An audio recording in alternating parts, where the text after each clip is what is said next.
那个女子，大军，听说是代父从军的女英雄。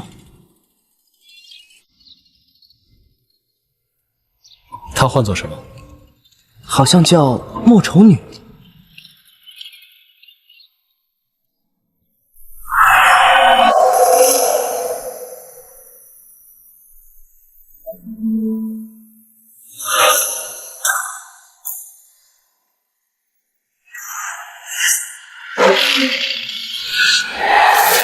莫愁，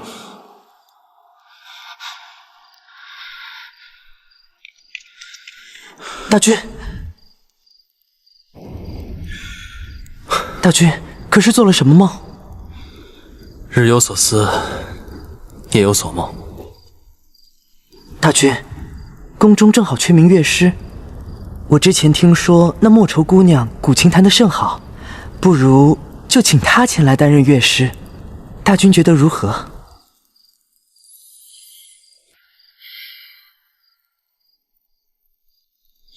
就这么定了。喂。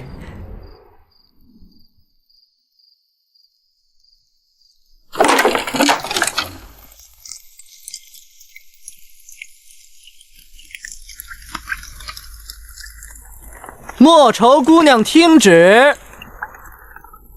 莫愁下跪呀！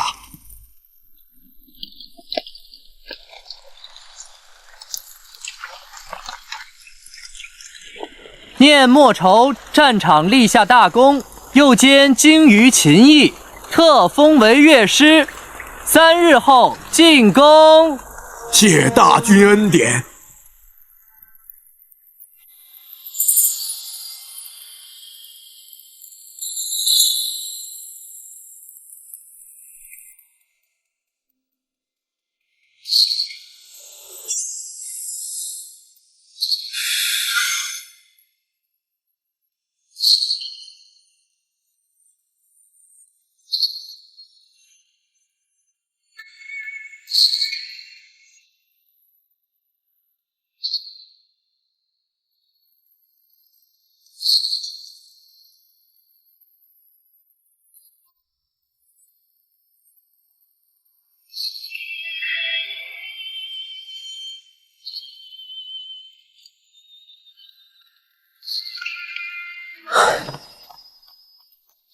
莫愁姑娘，你怎么还在这儿啊？我正准备走呢。姑娘莫非就穿这身去？有何不可？哎呀，罢了罢了，来不及了，快走吧。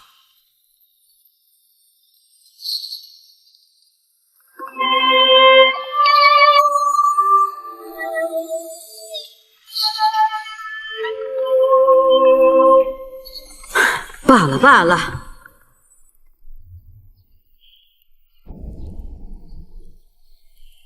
你们在弹奏些什么呀？哀家今日寿宴，一点兴致都没有了。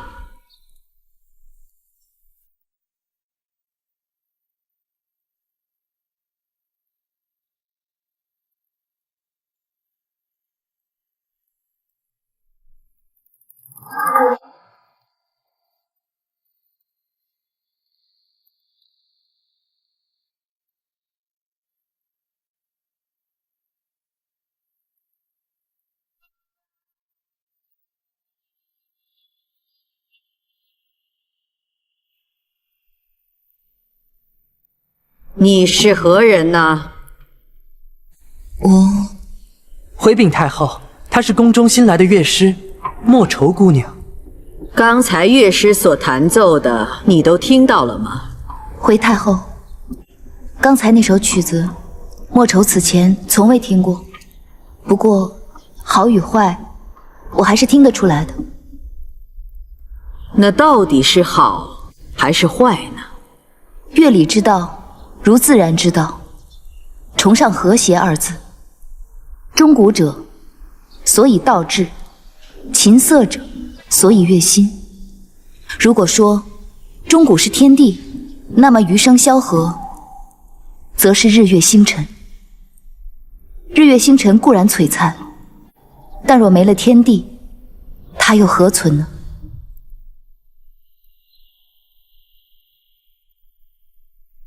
乐师将钟磬去之，音声必然飘忽而无定律。可这曲子说的好听没有用，最主要的还是要弹起来好听。既是如此，不如你来演奏一曲，怎么样？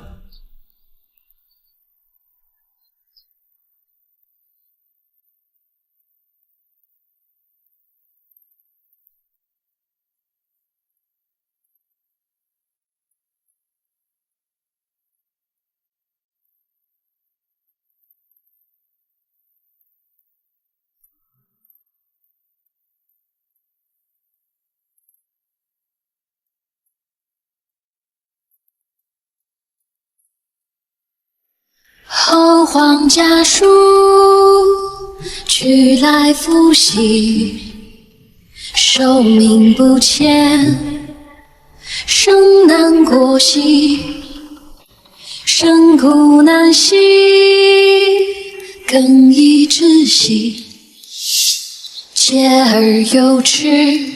屈原之诗，壮美、咏美、颂美，其向美之心，世人皆知。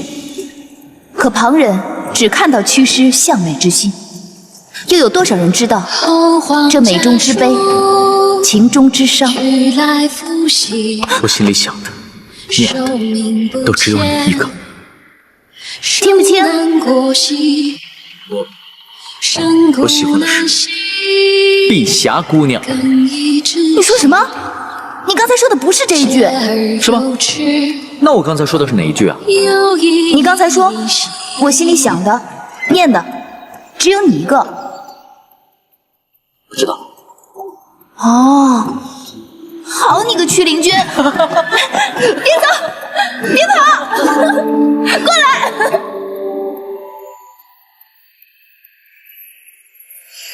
应得无私，参天地兮，愿随冰歇，欲长游兮。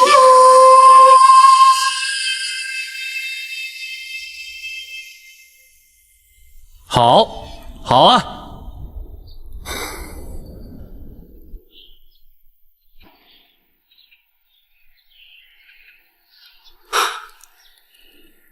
屈子的橘颂配上莫愁乐师的曲子，当真是绝配啊！这曲子倒是不错，唱的呢也有些样子。只是今日是太后的寿辰，在这大喜的日子里，不知这位乐师为何一身缟素，这存的又是什么心思？木易，莫愁乐师是新来的，不懂规矩，难道你也不懂吗？怎么不加以提点？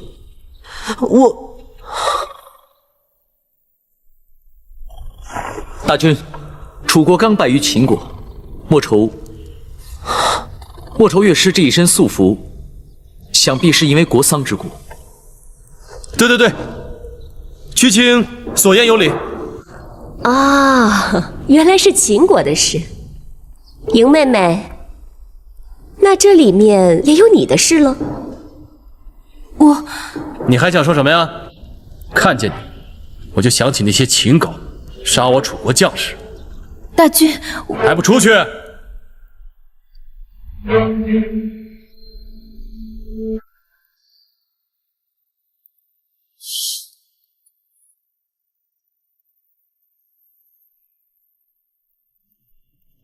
您不能走。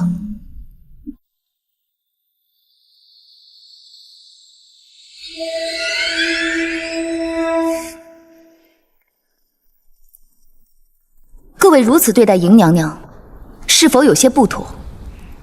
你说什么？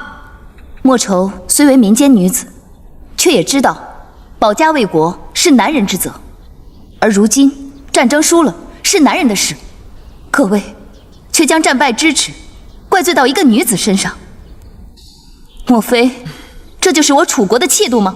放肆！一个野丫头，竟敢以下犯上！来人呐！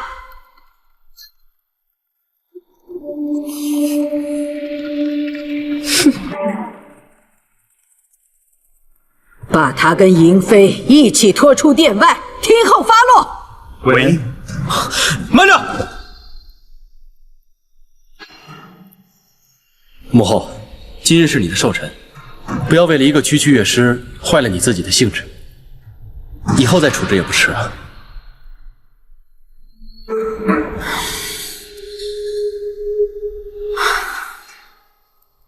南后，你乃后宫之主，这个野丫头可得好好的管教管教。喂，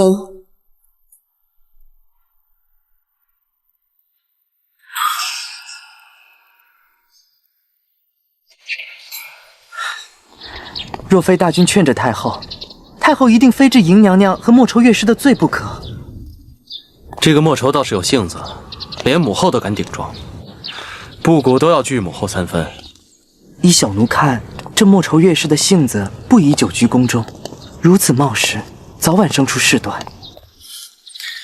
有布谷在，能生出什么事端？大军，恕小奴直言，大军今日竟然为区区一个乐师说话，恐怕宫里的娘娘们会说闲话。那些嫔妃爱说什么，随他们去。若是连这些都小心翼翼，布谷还做什么一国之君？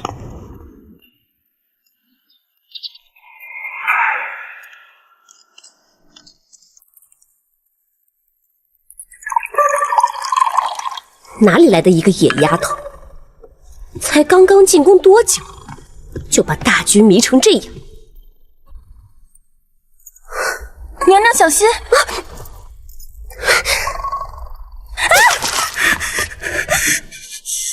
狗奴才，还不快给我滚！喂，回来！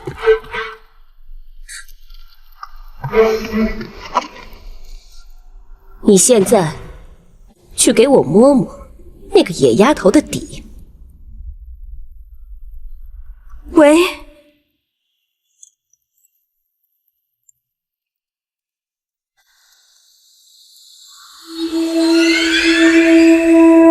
莫愁乐师，准备休息啦。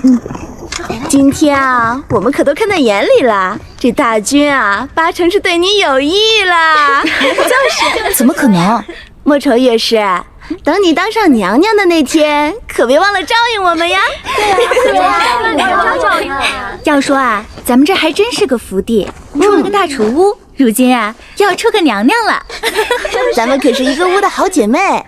到时候可别忘了提醒我们一点啊！对呀，可别忘了我们呀！提醒我们呀！大军到哪儿了？应该就快到了。你看这套如何？娘娘真美。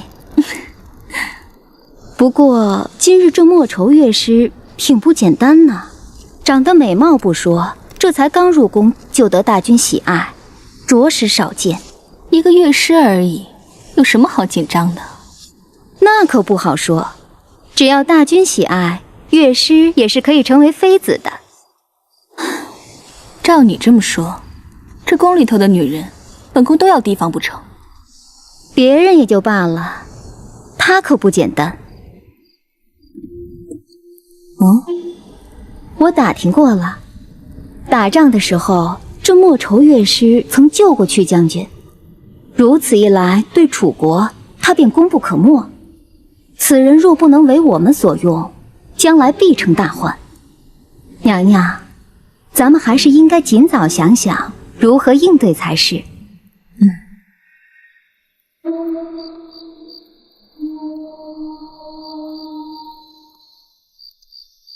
太后，可还是在想那位莫愁乐师？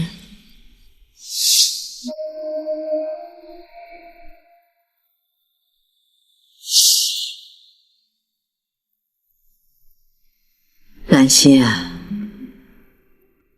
之前你见过那个小乐师吗？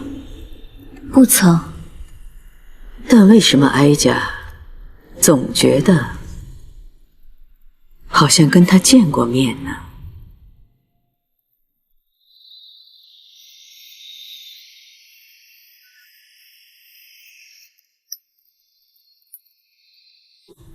公主啊，你别不爱听，老奴年纪大了，也说不了你几回了。今日难道又是我的错吗？这次幸亏那位莫愁姑娘替公主解了围，可她又能帮公主几回呢？那你说我该怎么办？如今楚国败于秦国，这宫里宫外的人都是如此敌视秦人，恐怕公主以后在宫里的日子会越来越难过。我们呢，还是少说话，少出头为妙。今天我又何尝说了些什么？该来的，逃也逃不掉。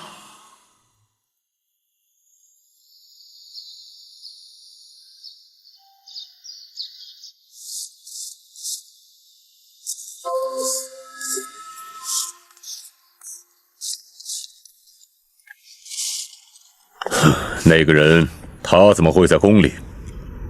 是谁带他进宫的？是不是你？是大军的安排。大军？大军为何会安排他为乐师？我又如何得知？仅仅是乐师吗？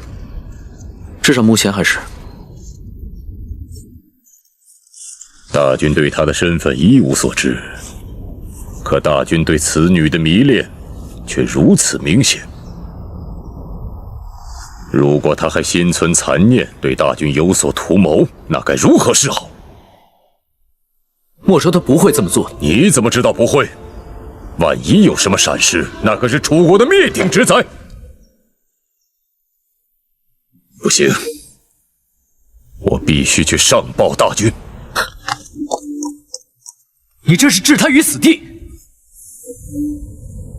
再说，您当初答应我，只要他放下仇恨，便不再计较。如今他心无所求，进宫也并非他的意愿，莫非您要食当日之言不成？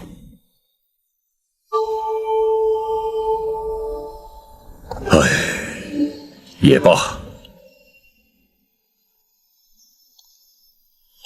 但你最好告诉他，若胆敢做任何对大军、对楚国不利之事，休怪我招谋，翻脸不认人。还有你，最好离他也远一点。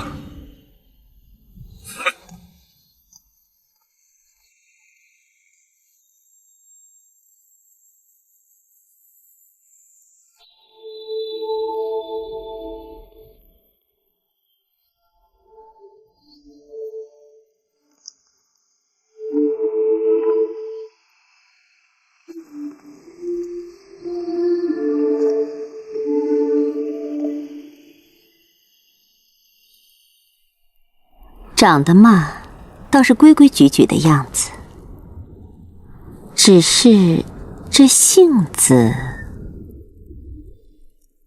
王后娘娘跟你说话呢，哑巴了吗？昨日你就一口一个妄称，要不是大军护着你，早就是以下犯上的死罪了。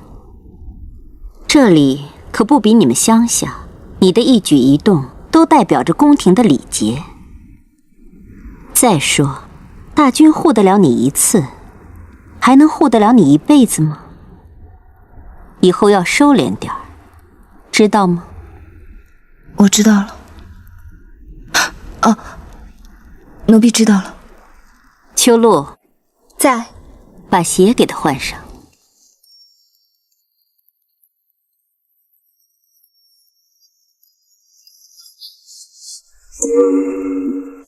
这怎么那么小？这可是娘娘给你的福分。你刚入宫，很多宫廷礼节都要从头开始学习。你毕竟已经是一名乐师了，不能再像以前一样随心所欲了。来，走几步我看看。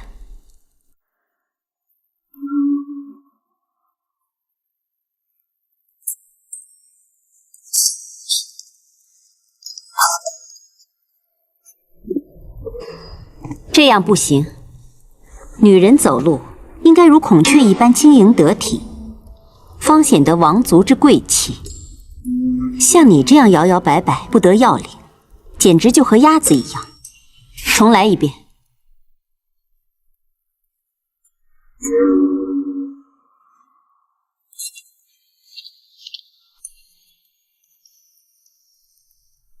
还是不行。罢了，让本宫来教你吧。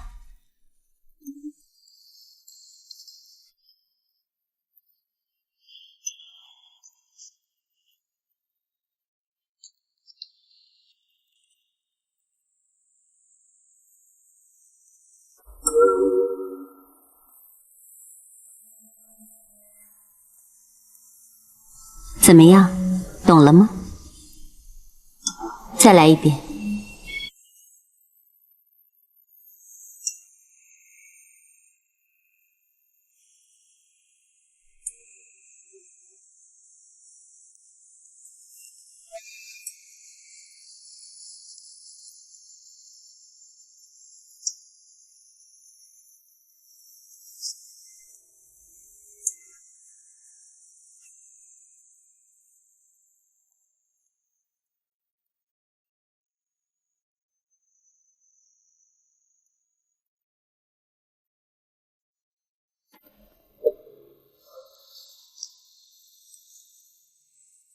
从今以后，见到后宫所有嫔妃，都要行此礼。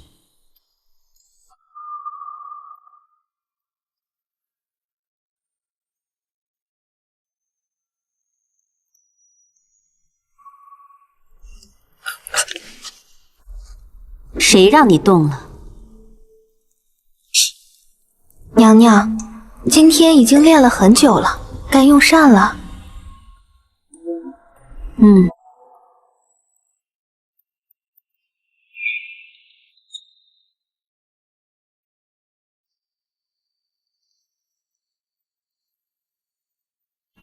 今天你们的任务是教会莫愁乐师学会宫廷舞蹈。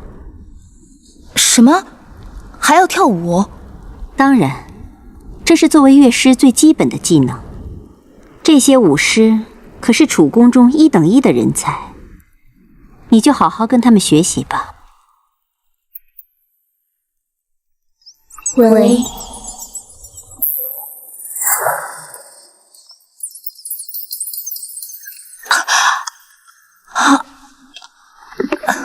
好吧，我们开始学跳舞吧。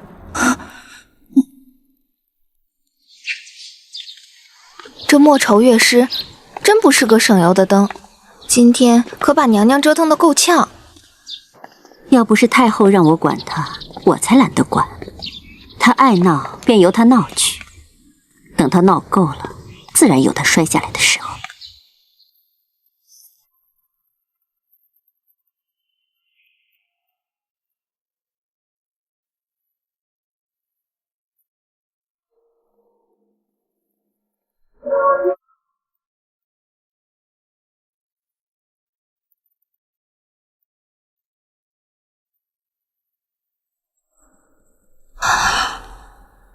莫愁姑娘，你看清楚了吗？我看清楚了。只不过像你们这样跳舞，看舞的人都要睡着了。可是我们从小到大都是这么跳的。那是因为你们从来没有见过。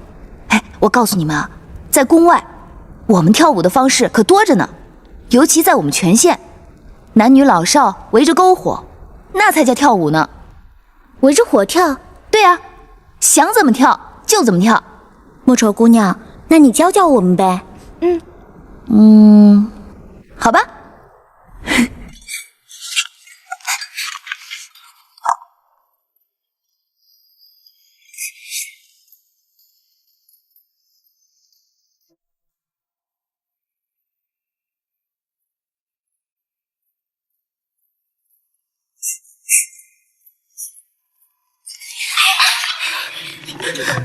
哎，你们也一起来跳啊！一起好啊！对了，你们把鞋给脱了，不穿鞋跳舞才过瘾呢。快脱了，快脱了！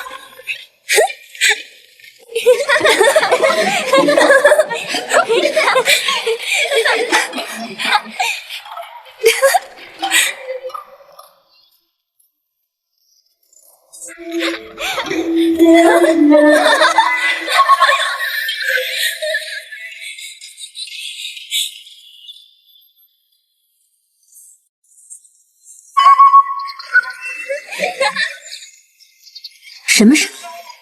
奴婢也不知。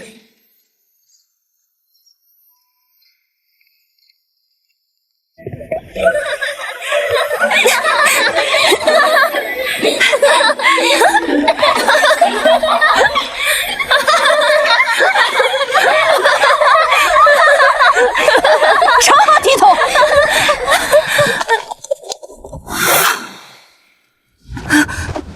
放肆！简直太放肆了！你们，本宫说让你们教他跳舞，你们这教的是什么？这是我教他们的。什么？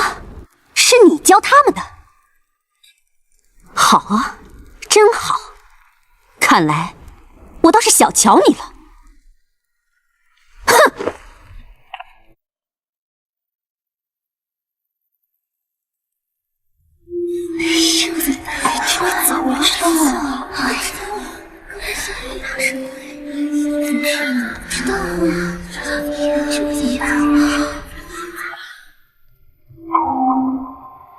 太后，大君，怎么了？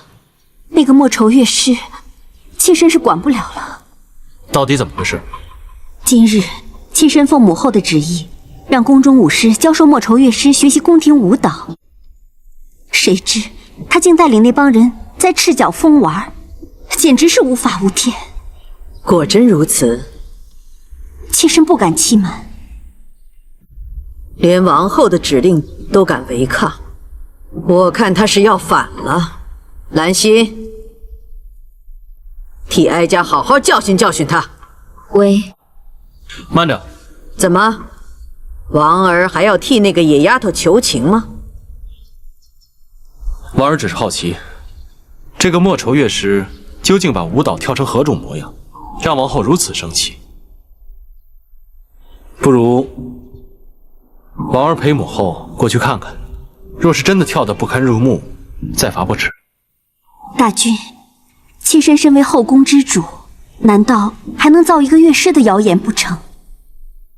乐师乃一国礼法之表率，若随便处置，传出去，岂不是后宫的笑话？也罢，倒不如把宫中所有的嫔妃都叫出来，欣赏她的舞蹈。哀家倒要看看，她能跳出个什么花样来。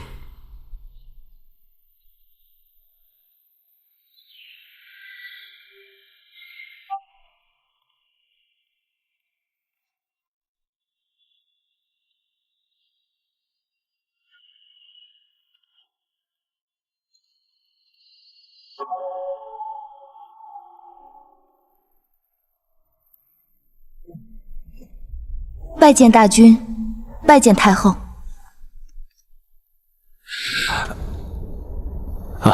莫愁，听闻你学舞的时候惹怒了王后，太后网开一面，让你现场献舞一曲。若是能博得众人的赞赏，便可免去责罚，明白吗？明白了。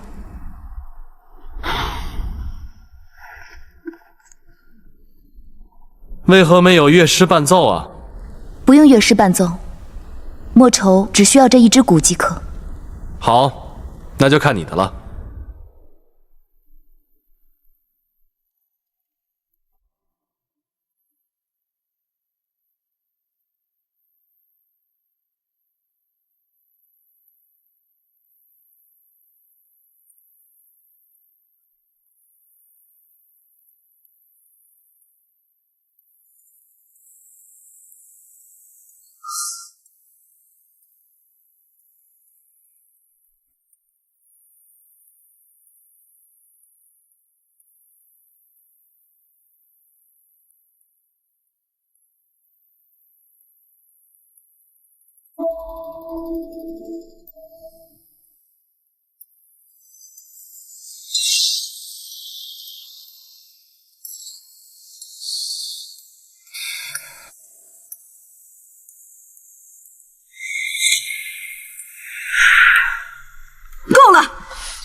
身为一名乐师，你穿成这个样子，跳这种舞，成何体统啊？母后，王儿以为这宫中舞乐数十年一成不变，倒是应该有些新意了。王儿，你不会因为一个小小的乐师跟哀家作对吧？这个乐师不懂事，难道你也不懂规矩吗？王儿不敢。莫愁在。今后再也不许跳这些民间的舞蹈。民间与宫廷贵贱有别，你既为宫廷乐师，必须习宫廷之乐理，跳宫廷之舞蹈，明白吗？明白。大君，这件事情就这么完了？当然，除了学武之外，你还得学诗。自古明师而知礼，布谷会为你选一位德高望重的先生，亲自来教你。还不谢恩？谢大君。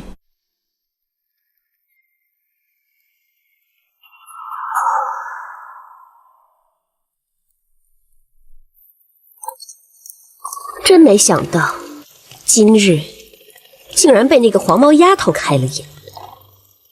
是啊，这莫愁姑娘一看便是自小习武之人，功底扎实，和宫里面那些武官们可不能等同视之。哼，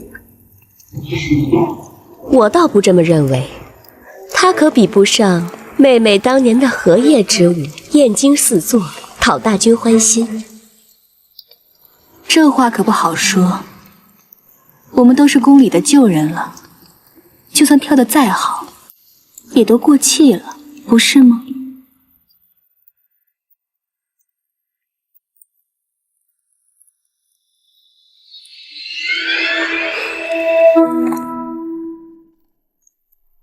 灵君拜见大君。免礼。灵君近来可好？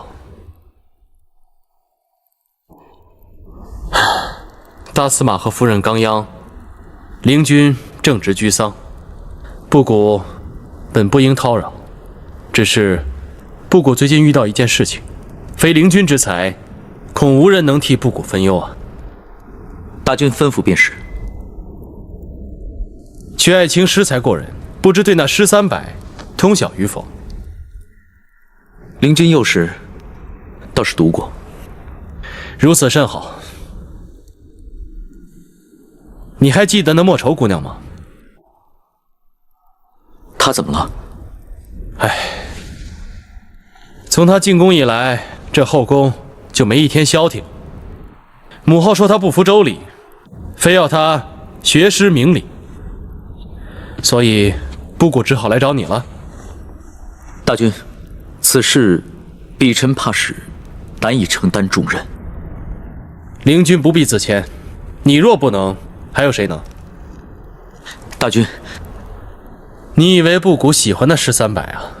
若不是母后非逼着布谷让莫愁学习，布谷也不至于死嘛。鄙臣愿意尽力一试。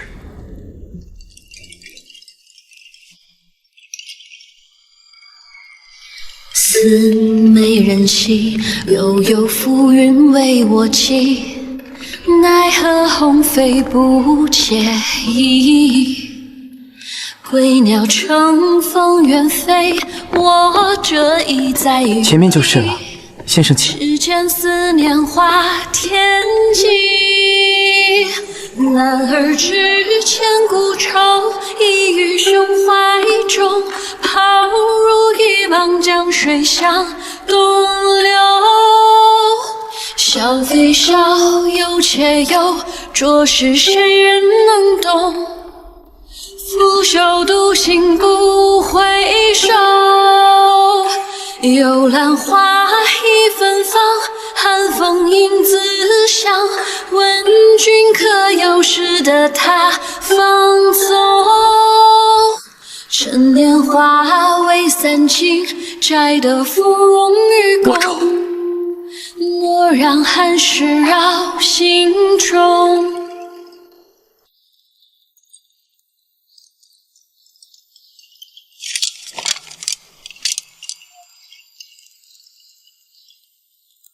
莫愁姑娘，今日我们先学诗300里的征民。周天子很注重礼法，礼者，上承天道，下合人情。曲先生如此放浪形骸，难道也会喜欢诗300？诗300乃诗之规矩，诗者，无论写诗也好，做人也罢，凡事都要在规矩之内。己所不欲，勿施于人。先生明明不喜欢诗300，却还要莫愁学。莫愁姑娘，你说的那都是以前的我了。莫非现在你就不再写楚地之诗了？莫非你已经忘了居颂，忘了山鬼？莫愁姑娘，那都是以前的事情了。是，那都是以前的事。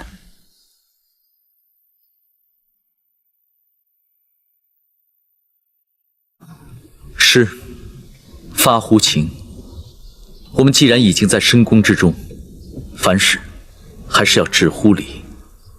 太后和我说理，王后和我说理，大军和我说理，现在你也来和我说理。我活在这个世上，不是为了训礼。这个王宫已经锁住了我的人，难道还要锁住我的心吗？莫愁，你难道真的不明白大军为什么让你进宫吗？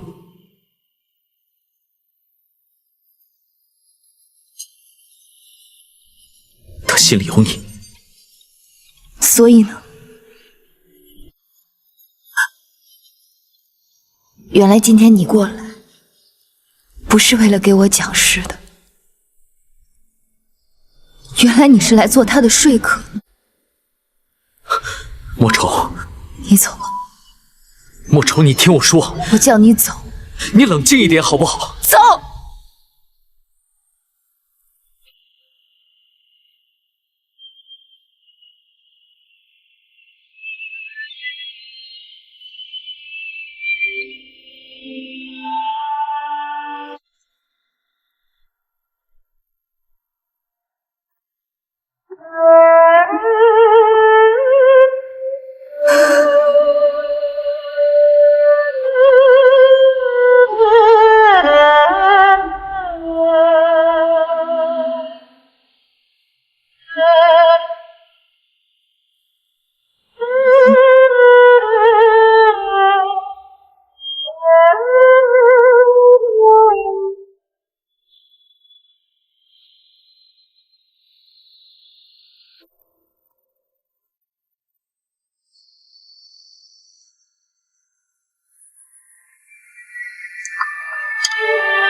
大军，请用膳。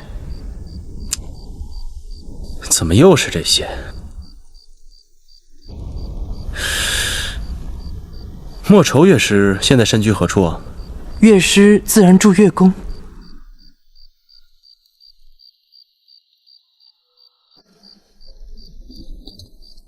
大军找我做什么？不管发生什么，莫愁乐师都应该带着笑脸才是。哭丧着脸，大军会不高兴的。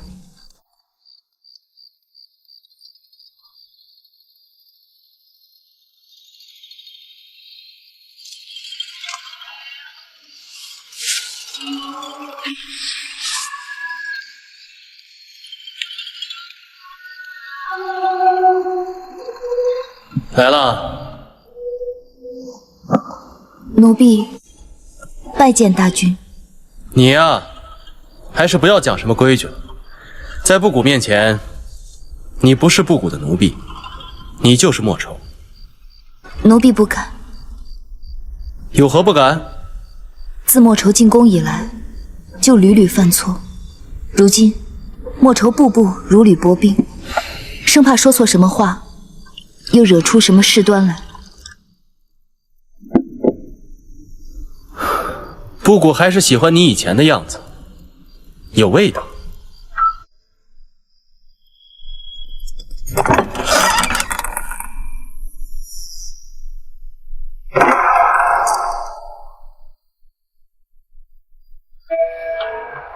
过来。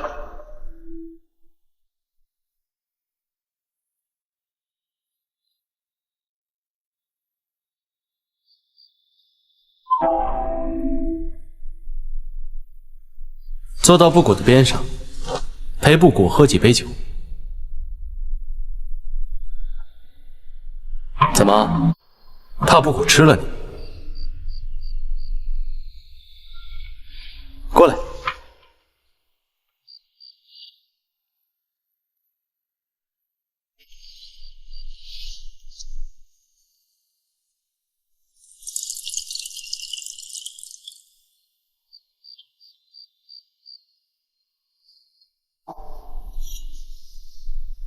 喝了。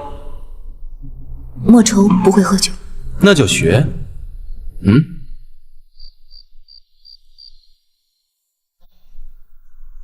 来，布谷教你。大军，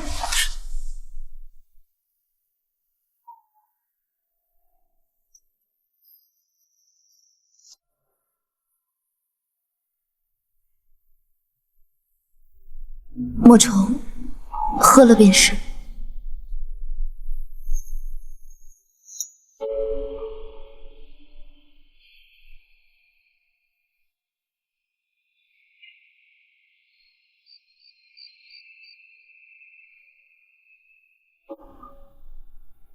这就对了。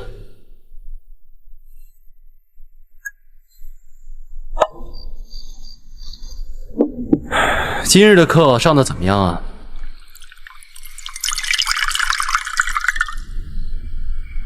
怎么，这个先生你也不满意？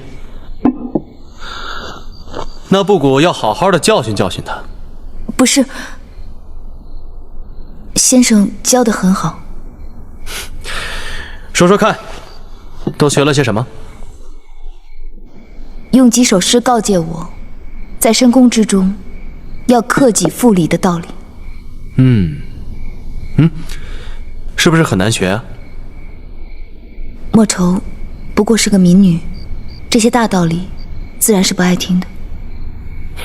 那是，布谷看上的人怎么会是一般的女子？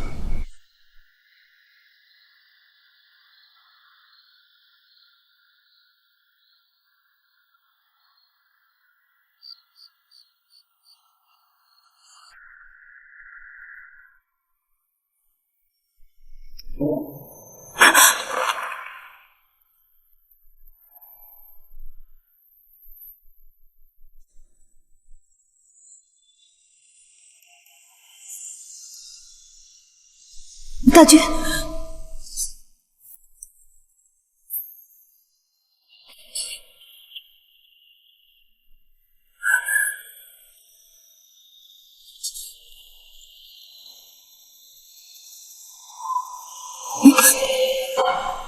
大军，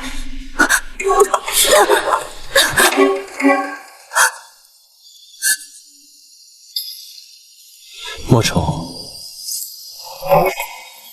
布谷喜欢你，只要你想要的，布谷都可以给你。别过来！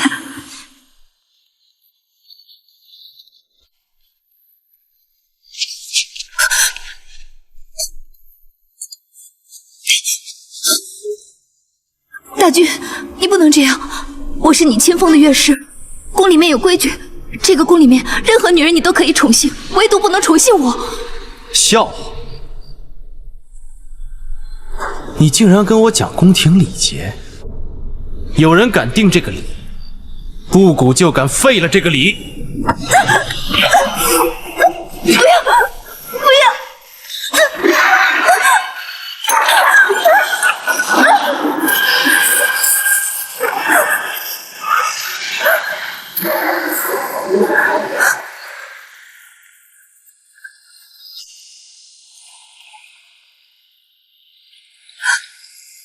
就不信这个邪！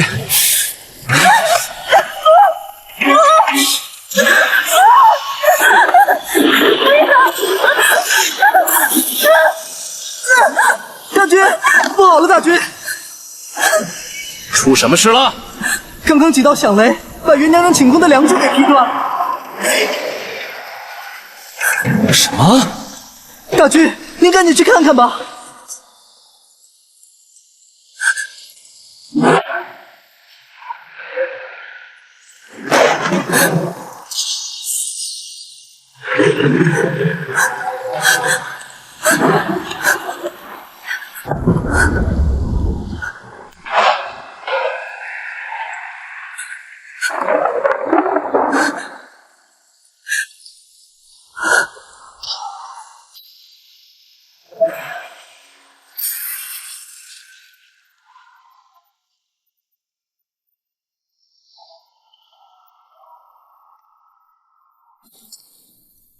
你难道真的不明白大军为什么让你进宫吗？不要！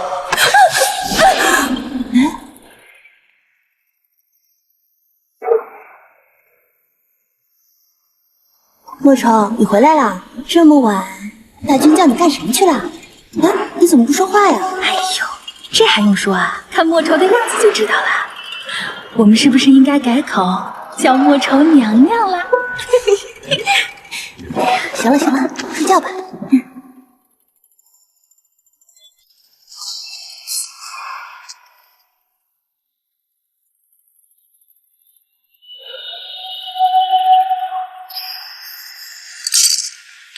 大军，这卦象到底怎么说？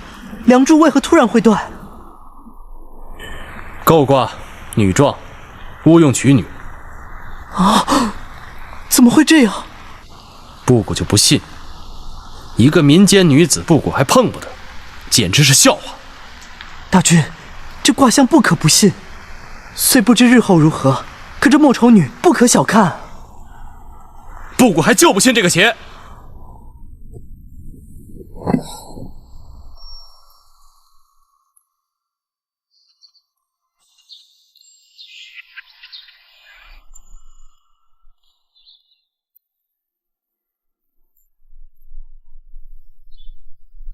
莫愁乐师见到王后娘娘，为何不行礼？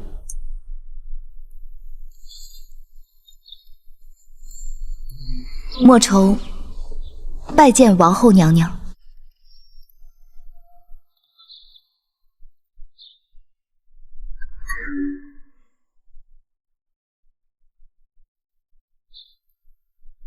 起来吧。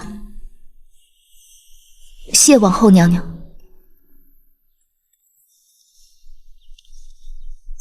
本宫今日召你前来，是想看你的礼仪练习的如何了。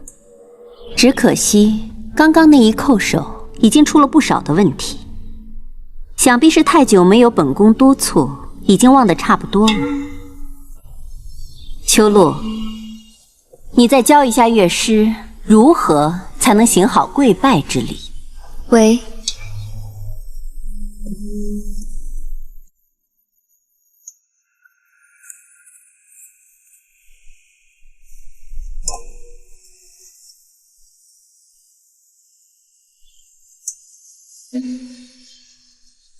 叩首需要这么久吗？莫愁乐师，这叩首礼是后宫最常用的，叩首时间越长，表示对人越尊敬。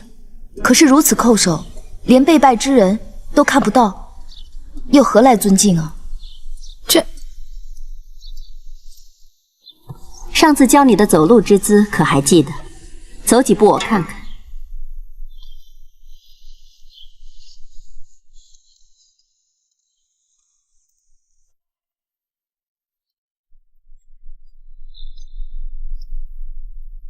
不要走那么快，还是不对，再来。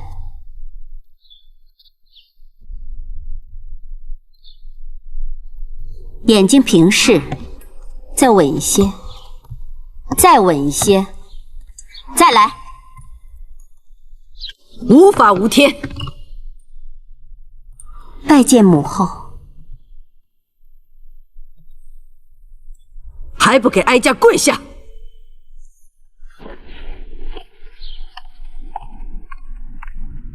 如此顽劣的个性，如何当乐师，让天下人笑话？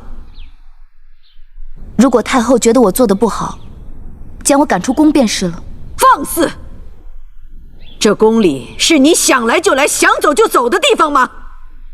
来人呐！奴婢在。带他去净石路跪着，好好的给我反省反省。喂。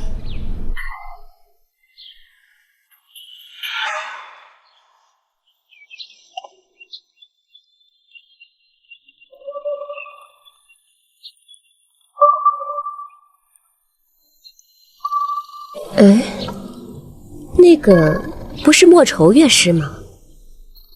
他怎么在这儿？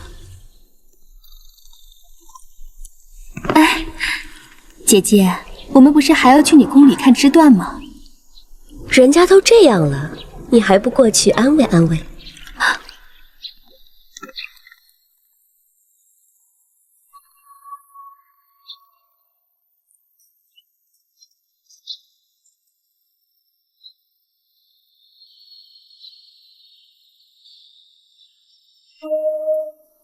哎呦，好烫啊！真可惜啊，本宫原以为莫愁乐师有多厉害呢，把大军迷得牵肠挂肚的，如今看来也不过如此。听说这跪石子路的人都是太后看不下去的人，在这里跪着跪着，腿也废了，人也残了。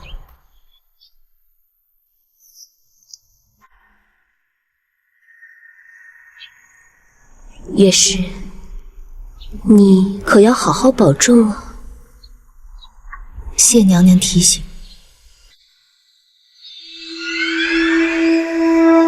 哎呀，这天怎么说变就变呀？看着是要下雨了。走，田妹妹，我们回去。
公主，你看那边，乐师，你醒醒啊！乐师，好烫啊！乐师，你醒醒啊！乐师，乐师。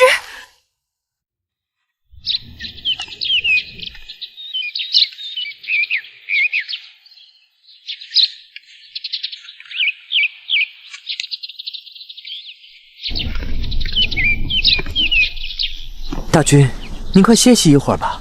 这天下的事，也不是一天就能解决了的。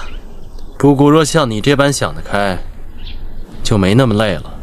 大君心里装的是天下，小奴心里只有大君一人，累的当然是大君。哦，对了，这2日莫愁乐师那边有什么消息吗？他的宫廷礼仪习得如何？没练好？唉，这短短几日，要是能练好了，那也就奇怪了。传布谷口谕，让王后睁一只眼闭一只眼得了。这礼仪嘛，有当然好，要是有些差池，也没什么大不了的。南后娘娘那边，她怎么了？回禀大君，莫愁乐师因学习宫中礼仪生疏，被南后娘娘罚跪禁食录，听说还淋了大半天的雨。什么？这个王后真是越来越不像话了。莫愁乐师在哪里？快带布谷去看看。大君，大君！不要！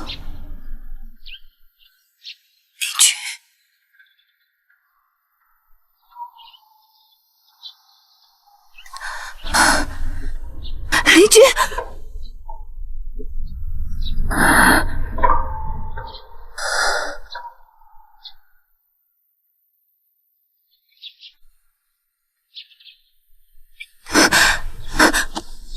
姨娘娘，哎，宫中礼仪还没学利索，你还受了寒，就不要拜了。我这是在哪儿？这是江离宫，你晕过去了。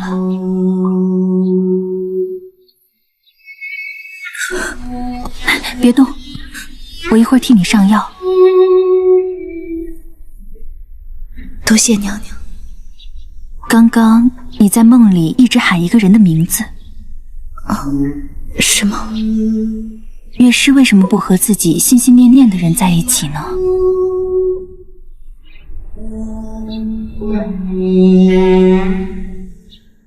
你要是不愿意说，就算了。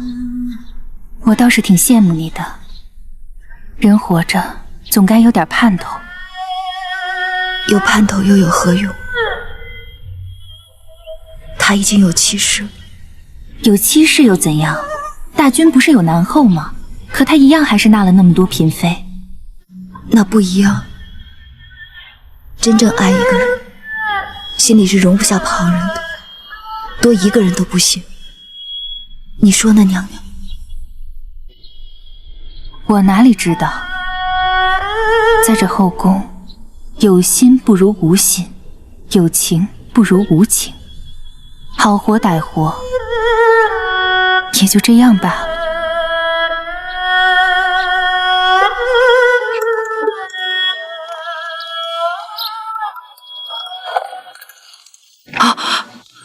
拜见大君。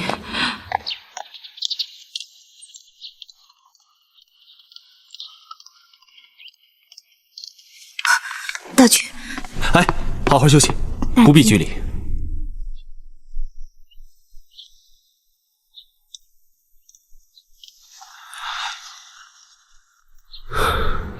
可曾好些？多谢大君关心，我已经好多了。夏妾已经找人替乐师看过了，只是风寒较重。有劳英妃了。看你的气色也好了许多，还是要好好照顾自己才是。谢大君。药。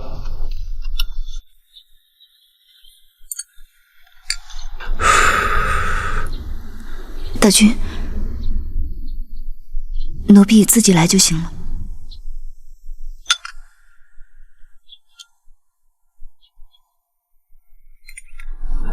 头还疼吗？大君，奴婢该死。只是大君身为一国之君，如此对待一个乐师，是否有失于礼法？你好了，你先好好休息，不谷以后再来看你。恭送大君。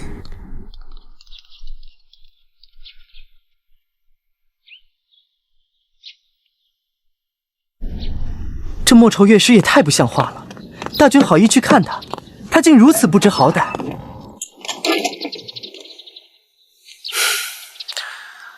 不谷都不生气，你生什么气？那些千依百顺的女子，不谷见得多了，像这般刚烈的，倒是别有一番味道。你胆子也太大了，竟敢这么对大君说话，康康真是为你捏把汗。老奴倒是觉得要恭喜乐师了。你想啊，大军能专程来看一个乐师不说，刚才乐师这么对待大军，大军都没有发怒。如果换成旁人，还不知会招来什么样的祸患呢。我倒希望他惩罚我，最后将我赶出宫。我明白你心里的苦。当年我被送到楚国，也不是我心中所愿。可是既已身在楚国，还是尽力保全自己为上。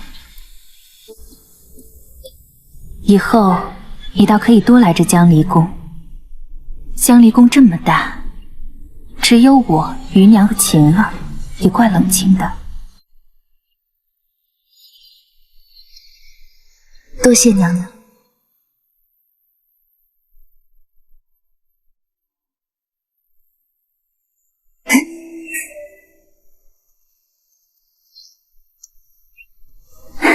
晴儿，晴儿，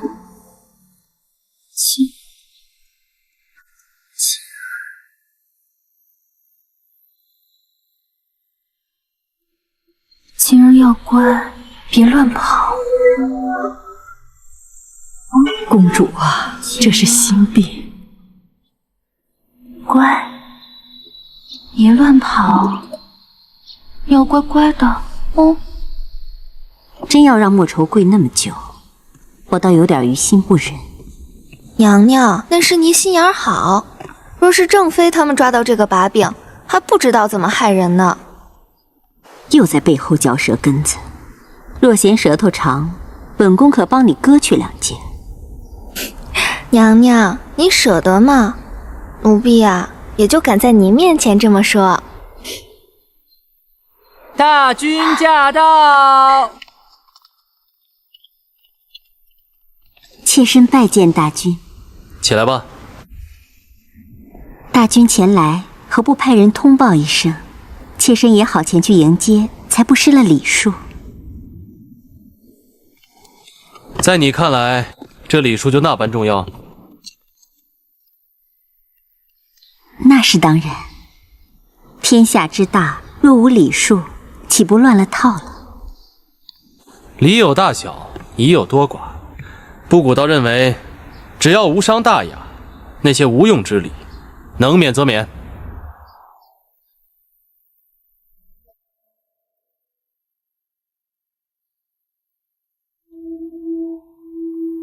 大军可是为了妾身处罚莫愁乐师的事而来。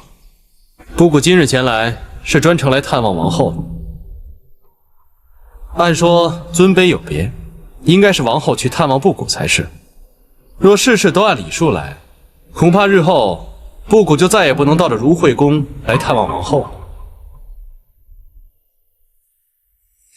大军教训的是，妾身也只是稍作惩戒，这会儿正想要去探望莫愁乐师呢。你能这么想那是最好。你身为后宫之主，要施以规矩。不过，布谷更希望看到的是后宫和睦。妾身明白。好了，布谷该去上朝了。